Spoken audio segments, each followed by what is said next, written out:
안녕하세요. 윤영윤 사모입니다.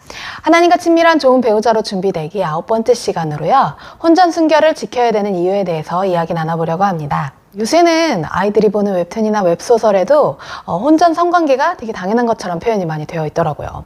이런 시대에 혼전 순결을 지켜야 된다라고 이야기하면 되게 고리타분하다라고 생각할지 모르겠는데 저는 이게 되게 하나님의 로맨틱한 방법이라고 생각을 했어요. 우리가 혼전 순결을 지켜야 되는 이유와 무엇보다 더 중요한 혼후 순결을 지켜야 되는 이유, 우리의 힘으로 지키기 어려운 이 순결을 어떻게 지킬지, 어떻게 지킬 수 있을지에 대해서 이야기 나눠보려고 합니다. 네, 하나님께서는요, 이 성관계를 부부에게만 허락을 하셨는데요.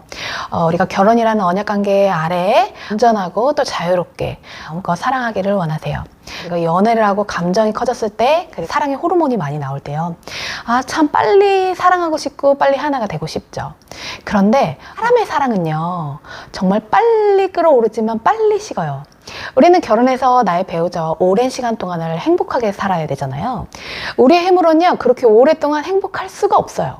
그래서 하나님께서는 우리가 하나님의 방법을 배우고 내 정욕, 내 힘이 아니라 하나님의 방법대로 서로를 사랑하고 배려하면서 귀하게 소중하게 여기면서 행복한 부부로 살아가기를 원하시는데요. 이 혼전 순결을 지키는 이 기간 동안에 내 힘과 내 정욕과 내 방법, 그런 것들을 다 내려놓고 하나님의 방법으로 나의 배우자를 어떻게 사랑할 수 있을지, 어떻게 귀하게 여길 수 있을지에 대해서 준비를 하게 하신다는 거죠. 제가 10년 전에 그 연애와 결혼에 대한 책을 쓰면서 혼전 순결을 지킨 부부들이 뭐가 다를까, 이걸 좀 이렇게 살펴봤어요. 그 당시에 좀 유명한 분으로는 이제 개그맨 오지연 씨 부부가 있었고, 외국 쪽에는 이제 좀 여러 책들을 좀 접할 수 있었어요. 그리고 책을 쓰고 난 이후에는 그 7년간 혼전 순결을 지켜서 결혼한 그 모델 부부를 보게 됐어요. 이분들이 뭐가 다를까? 보통은 연애할 때 되게 뜨겁게 사랑하다가 결혼해서 식는 경우가 많잖아요. 순결을 지켰던 부부들은 그 출발점에서부터 좀 다르더라고요. 우선은 결혼해서 그렇게 빨리 식질 않고요. 서로를 사랑하고 배려하는 그 사랑이 좀 남다르더라고요. 결혼해서 서로 사랑스럽지 않을 때가 많고, 미워질 때도 많고, 원망스러워질 때도 많겠지만, 그런 때에도 내 방법으로, 내 정욕대로 내가 더 이상 사랑스럽지 않다고 그 사람을 놔버리는 게 아니라 더 하나님의 방법을 배우려고 나아간다라는 거죠.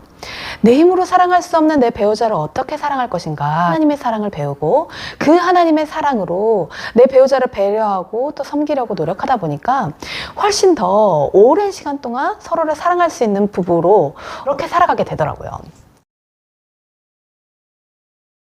실 혼전 순결보다 혼후 순결이 더 중요하죠. 우리가 결혼해서는 이제 내 배우자 이외에는 다른 사람과는 사랑을 해서 안 되고, 또 다른 사람과는 한 몸이 돼서는 절대 안 되죠. 음행을 피하라. 사람이 범하는 죄마다 몸 밖에 있거니와 음행하는 자는 자기 몸의 죄를 범하느니라.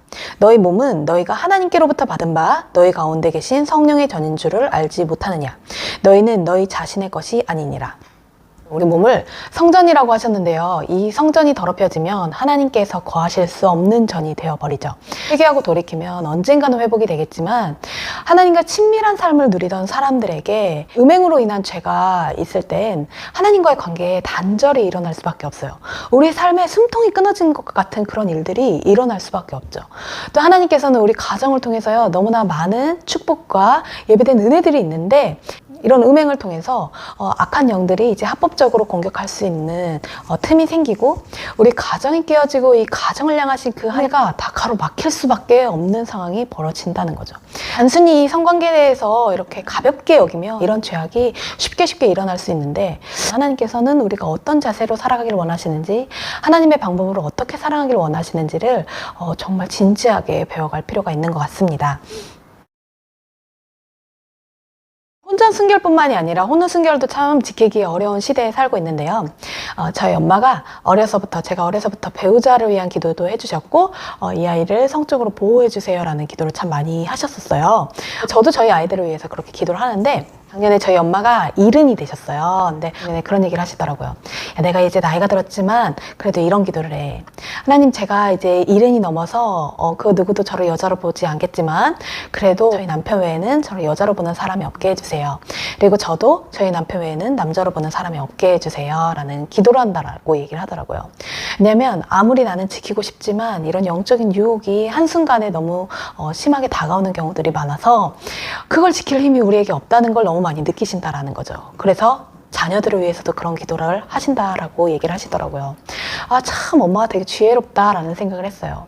우리의 힘으로 지킬 수 없는 이 순결을 하나님 앞에서 우리가 지킬 수 있도록 영적으로도 성적으로도 순결한 삶을 살게 해주세요라고 우리가 하나님 앞에 간절히 그 도우심을 구하면서 기도하시면 참 좋을 것 같아요. 결혼을 하기 이전에 계신 분들이라면 이런 혼전 순결을 지켜서 나에게 주신 배우자 또 나에게 이루게 하신 그 가정 안에서 더 행복을 누릴 수 있도록 준비를 하겠노라고 결단을 하시는 자세도 참 필요한 것 같고요. 만약에 이제 만나는 사람이 생겨서 연애를 하게 된다면 서로 정말 소중하게 귀하게 여겨주면서 하나님의 때가 되기까지 우리가 서로를 좀 지켜줄 수 있도록 그 스킨십의 선을 좀 이야기 나누면서 좀 정하고, 어두운 상황이나 너무 둘만 같이 있어서 그런 유혹들에 쉽게 빠질 수 있는 그런 환경들을요 조금 피하시는 것도 좋은 방법일 것 같아요. 서로를 세워줄 수 있고 서로에게 도움이 될 수 있는 그런 연애를 하는 것도 참 좋은 방법이 될 것 같습니다. 네, 들어주셔서 감사하고요. 다음에 다시 봬요. 안녕.